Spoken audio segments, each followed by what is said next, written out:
오늘이 이곳 교회에서 드리는 마지막 예배입니다. 그동안 10년이 넘게 우리 삶을 들여서 예배하며 하나님을 섬겨온 곳입니다. 저희 에스라가 초등학교 때 이곳으로 왔어요. 지금은 대학생이니까 우리 에스라는 청소년기를 이곳에서 다 보내온 셈이죠. 우리 대부분의 동역자들도 이곳 교회에서 함께 섬기다 보니 또 만나서 결혼을 하고 자녀를 낳고 가정을 이루어가면서 우리 삶이 성장하고 든든히 세워져가는 모든 과정들을 매년마다 함께 지나오면서 경험했습니다. 지난 한 해는 혹독하리만치 우리 모두에게는 정말 특별한 해였잖아요. 그러나 그 모든 힘든 시련의 날들을 함께 서로가 힘이 되어주며 또 지나오게 하시고, 그 속에서 하나님께서 우리 교회 모든 식구들에게 이루신 하나님의 역사하심은 그 무엇과도 바꿀 수 없는 귀한 것임을 고백하지 아니할 수 없습니다. 송년회 밤 때 마이크를 다 돌렸어야 하는데 시간 관계상 또 못했잖아요. 정말 다 고백은 하지 못했지만 지난 한 해 폭풍 속을 지나온 듯 시련의 긴 터널을 지나오면서 우리 모든 성도들의 신앙을 하나님은 정금같이 귀하게 빚으셨음을 저는 발견합니다. 그리고 때가 되매 전혀 생각할 수도 없었던 새로운 곳으로 하나님은 우리의 터전을 옮기셨습니다. 이번 주일부터는 새 성전에서 예배를 드리고 우리의 새로운 삶이 시작될 거예요. 우리가 계획할 수도 없었던 새 일을 하나님은 우리 교회 가운데 이미 행하고 계십니다. 지난 한 해 우리 교회를 인도해 오신 하나님의 섭리를 생각하면 정말 기가 막히도록 놀랍습니다. 고린도전서 2장 9절에 이런 말씀이 있습니다. 기록된 바 하나님이 자기를 사랑하는 자들을 위하여 예비하신 모든 것은 눈으로 보지 못하고 귀로 듣지 못하고 사람의 마음으로 생각지도 못하였다 함과 같으니라. 아멘. 지금은 우리가 지나온 한 해의 삶과 의미들을 다 이해할 수 없고, 또 우리는 늘 눈에 보이는 것만을 전부로 여기고 살아가지만 우리 하나님께서는 당신의 사랑하는 자들을 위해서 우리가 전혀 생각하지도 못했던 일들을 예비하시고 또 열어가시는 분이십니다. 시간이 좀 더 흐르고 우리가 영적으로 더 성숙해지면 그때는 하나님께서 우리를 인도해 오신 그분의 크신 뜻과 섭리들을 더 선명하게 깨달을 수 있게 되리라 믿습니다. 이 좋으신 우리 하나님께서 2016년 우리 교회와 우리 각 삶 가운데 행하실 일들을 기대하고 사모함으로 나아가기를 원합니다. 계속해서 하나님께서 우리 가운데 그분이 예비해 두신 선하신 일들을 나타내고 또 나타내실 것입니다. 이 하나님 앞에 우리는 어떤 자세와 마음으로 이 한 해를 살아야 할까요? 우리 각 사람 가운데 한 해 주신 말씀들이 다 다릅니다. 한 분도 기도하면서 보니까 같은 말씀을 받은 분이 안 계시더라고요. 우리 혜연 집사님은 이제 여수로 갔는데 송년 때까지 우리와 함께 했잖아요. 영적인 소원이 얼마나 강하든지 여기 없는 남편 것은 물론이거니와 아직 태어나지도 않는 아기 것까지 3개를 손에 뽑아가지고 와가지고 3사람 몫을 다 따로따로 기도를 해달라는 거예요. 대단한 엄마죠. 그리고 마지막 아기 것은 수준이 얼마나 높던지 정말 당황했습니다. 눈에 보이는 것은 잠깐이니 보이지 않는 영원한 영적 세계를 위해서 살라는 말씀이었어요. 태어날 아기에게 왜 이런 말씀을 주시나 순간 당황스럽기도 했지만 엄마의 소원처럼 하나님의 나라를 사모하는 아이로 자라기를 원하시는 하나님의 마음인 것을 저는 깨달았어요. 주신 말씀대로 이 마지막 시대에 믿음 좋은 엄마가 장차 태어날 아기를 하나님만을 소망하는 영적인 아이로 멋지게 키워가리라 믿습니다. 저는 각자가 뽑은 말씀으로 기도하고 축복해 주면서 하나님께서 어쩌면 우리 각자를 그렇게 정확히 잘 알고 계실까 다시 한번 그분의 전능하심과 사랑에 놀랐습니다. 저희 가족도 4명인데 우리 에스라가 드디어 군대 날짜를 받았습니다. 한 학기 지나서 8월 1일에 가요. 근데 군대 갈 에스라에게는 정말 에스라를 향하신 하나님의 특별한 뜻과 마음이 담겨있는 말씀을 주셨어요. 그리고 우리 한 사람 한 사람에게 정확하게 하나님의 딱 그 사람을 꼬집어서 인도하시는 그 축복의 말씀으로 우리 모두를 새롭게 시작하게 하셨습니다. 우리 각자에게 주신 한 해 말씀 속에는 우리가 어떤 모습이든 우리를 믿어주시고 우리를 향하신 하나님의 소망과 축복이 담겨 있습니다. 그리고 주신 말씀을 따라갈 때 하나님께서 우리를 그분의 약속의 말씀처럼 놀랍게 한 해 동안 우리를 빚어가실 것입니다. 우리가 받은 모든 약속들이 하나님께서 우리 한 해 삶을 지키시고 또 영육간에 복 주시리라는 축복의 말씀들이었습니다. 그런데 여러분 알고 계세요? 자기 거 말씀들 다 간직하고 이미 암송하고 계시죠? 말씀을 자세히 보세요. 그 전제 조건이 하나님의 말씀, 계명을 지켜 행하면, 우리 경태 집사님 그렇죠? 나를 의지하면 주의를 거룩하게 지키고 나의 계명을 지키면 너의 모든 삶에 복을 주리라 약속하고 계심을 보게 됩니다. 그래서 우리 각자에게 주신 그분의 약속은 다 다르지만 하나님께서 그분의 사랑하는 자녀들에게 2016년 우리 모두에게 원하시는 메시지는 동일한 것을 저는 발견합니다. 하나님만을 우리의 가장 소중한 분으로 의지하고 섬기기를 우리 하나님은 원하십니다. 세상의 다른 어떤 것도 의지하거나 쫓아가지 말고 오직 하나님만 바라보고 그분이 주신 말씀을 따라서 이 한 해를 살라고 말씀하십니다. 그리할 때 우리 삶에 하늘의 보호하심과 모든 축복은 자연히 따라오기 마련입니다.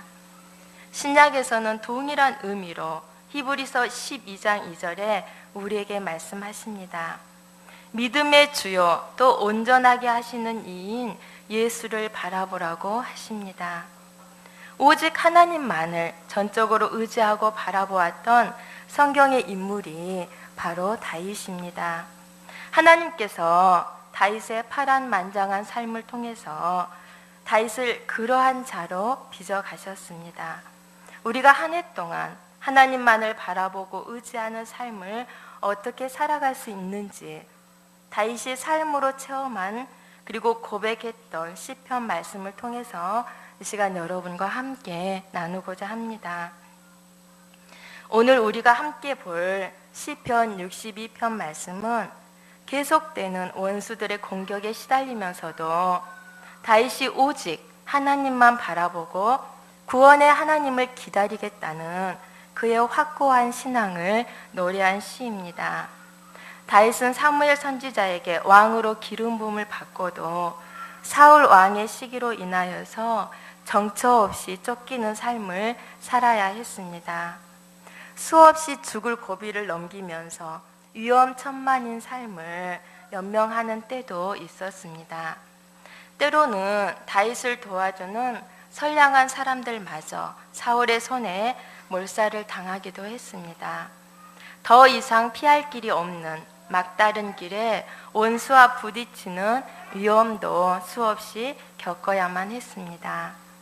그뿐이 아닙니다. 아들 압살롬과 그 측근들이 반란을 일으켜서 배신을 당하고 또 생명의 위협을 받으며 피해 다녀야 하는, 앞날을 전혀 예측할 수 없는 불안하고 삶이 송두리째 흔들리는 위기에 처할 때도 있었습니다. 3절과 4절을 보시면 그때의 다윗의 형편이 잘 나타나 있습니다. 우리 3절과 4절 말씀 함께 읽겠습니다. 3절 4절입니다. 시작.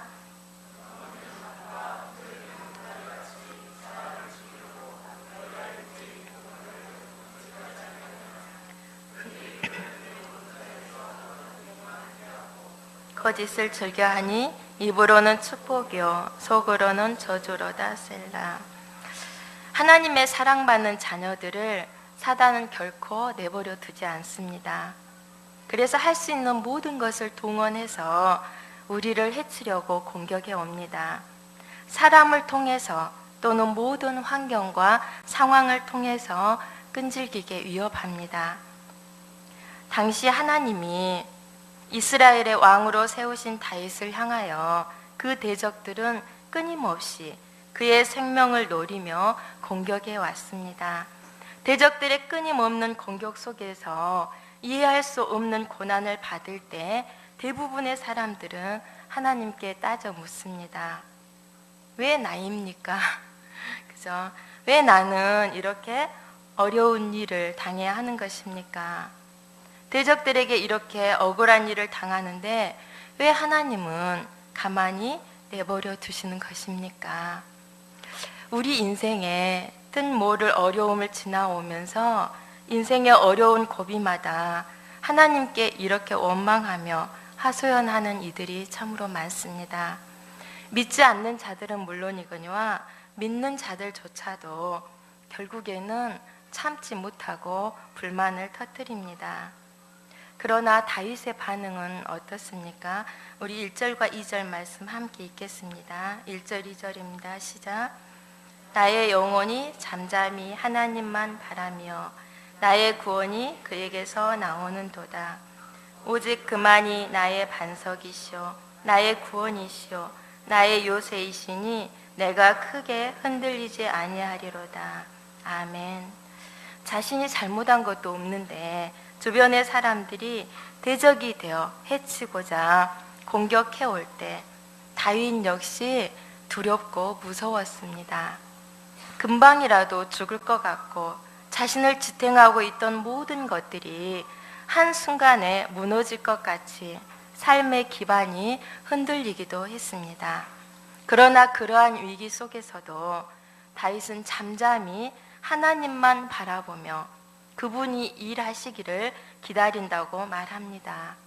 그도 사람인데 어떻게 대적들이 이유도 없이 자신을 죽이려고 끊임없이 험한 말로 공격해오는 상황들 속에서 잠잠히 하나님만 바라볼 수 있었을까요?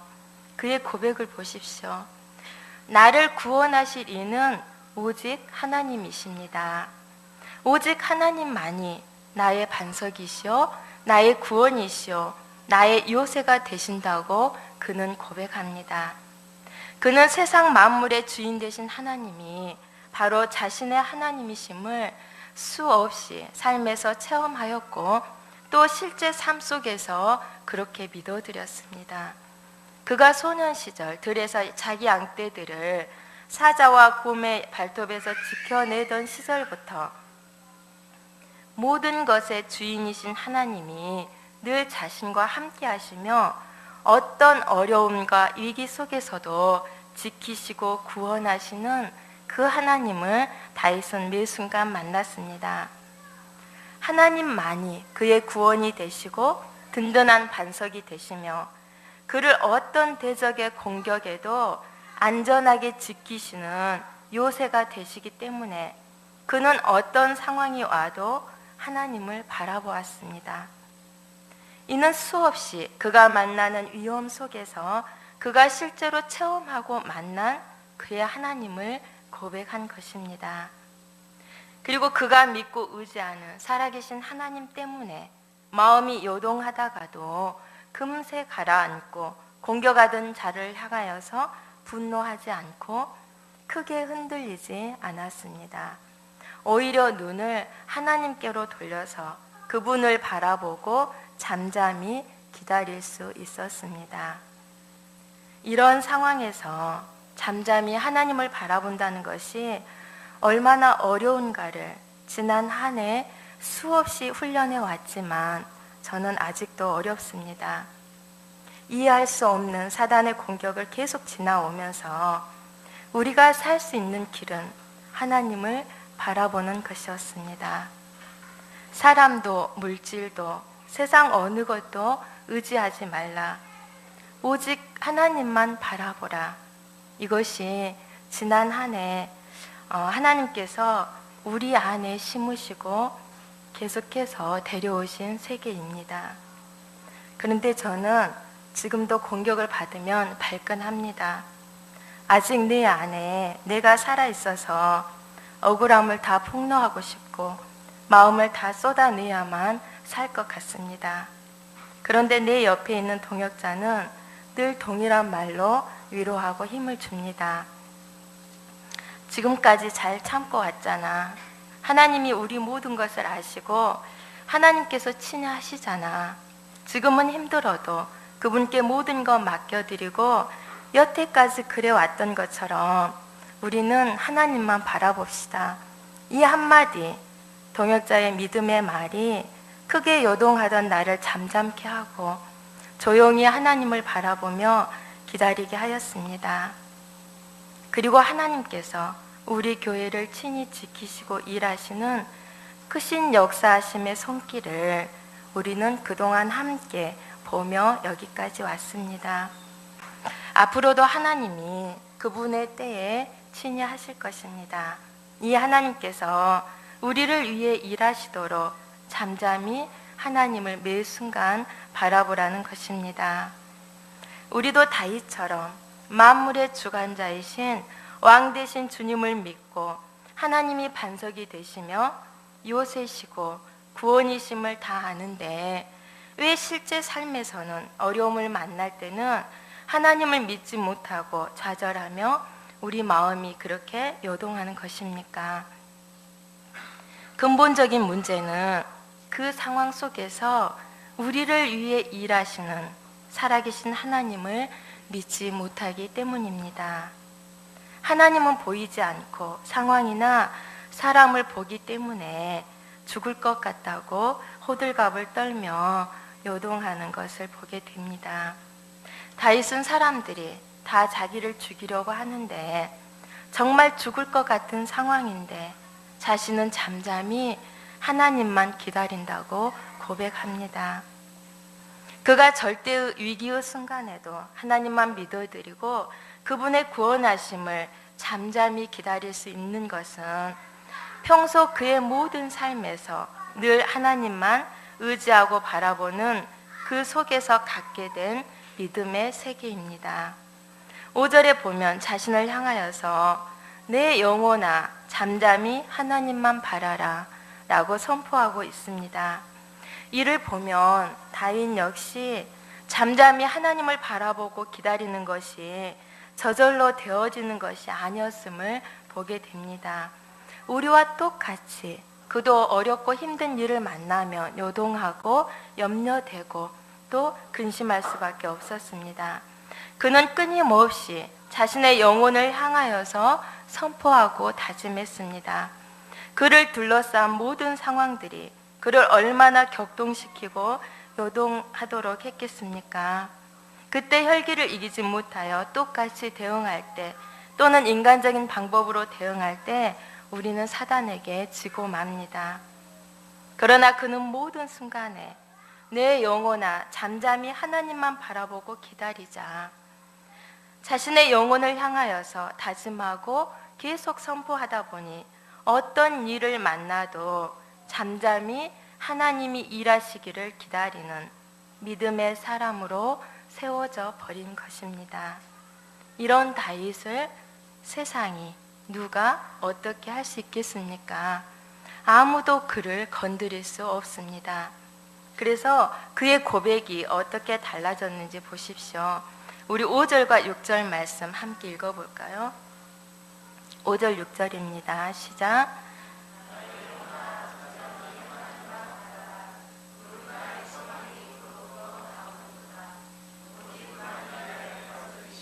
나의 구원이시오 나의 요새이시니 내가 흔들리지 아니하리로다. 아멘. 현실의 절망적인 상황을 넘어 그는 하나님 안에 있는 분명한 소망을 보았습니다. 그는 이제 어떤 일을 만나도 흔들리지 않는다고 담대히 고백하고 있습니다. 죽음의 위협 앞에서도 전혀 흔들림 없는 하나님이 보장되시는 인생의 당당한 믿음의 고백입니다.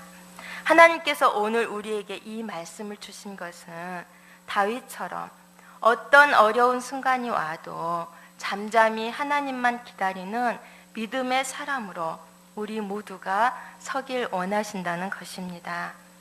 지난 한 해 우리를 그렇게 훈련해 오셨고 올해는 또 우리 앞에 어떤 삶들이 주어질지라도 우리 모두가 하나님만 바라고 기다리는 최고의 믿음의 사람들로 우리를 세워가기를 원하십니다. 그러면 우리가 어떻게 사단을 이기고 또 세상을 초월한 믿음의 사람으로 다윗처럼 설 수 있을까요? 우리가 누구나 소원하죠. 입술로는 나의 하나님이라 고백하고 또 믿음 안에 흔들리지 아니하리라 다짐하지만 위기의 상황에서는 하나님보다 상황이 더 크게 보이고 절망하는 이유가 무엇입니까? 하나님을 알 때 매 순간 살아계신 나의 하나님으로 믿어지지 않기 때문입니다. 다윗은 위급한 상황에서만 하나님의 도움을 구한 게 아니라 매 순간 자신과 함께 하시는 하나님을 바라보고 자신의 삶의 모든 상황에서 하나님께서 그를 위해 일하시기를 잠잠히 기다렸습니다. 하나님께서 자신의 모든 삶의 주인이 되시고 왕이 되시도록 그 주권을 내어드리고 그분이 일하시도록 기다렸다는 것입니다. 그러다 보니 어떤 상황에서도 그를 구원하시고 그의 진정한 소망이 되시는 그의 하나님, 그와 함께 하시는 살아계신 하나님을 그는 만나고 체험하게 된 것입니다. 그리고 그가 잠잠히 기다리며 하나님을 구할 때 하나님은 오셔서 늘 그의 하나님이 되어주셨습니다. 다윗이 누린 이 믿음의 세계를 하나님은 올 한 해 저와 여러분 가운데 주시기를 원하십니다. 다윗의 인생에 함께 하셨던 것처럼 2016년 우리 인생 가운데도 하나님은 우리와 늘 함께 하기를 원하십니다.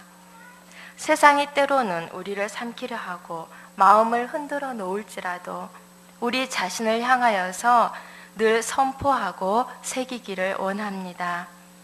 나의 영혼아 잠잠히 하나님만 바라라. 그리고 눈을 들어서 우리 하나님을 바라봅시다.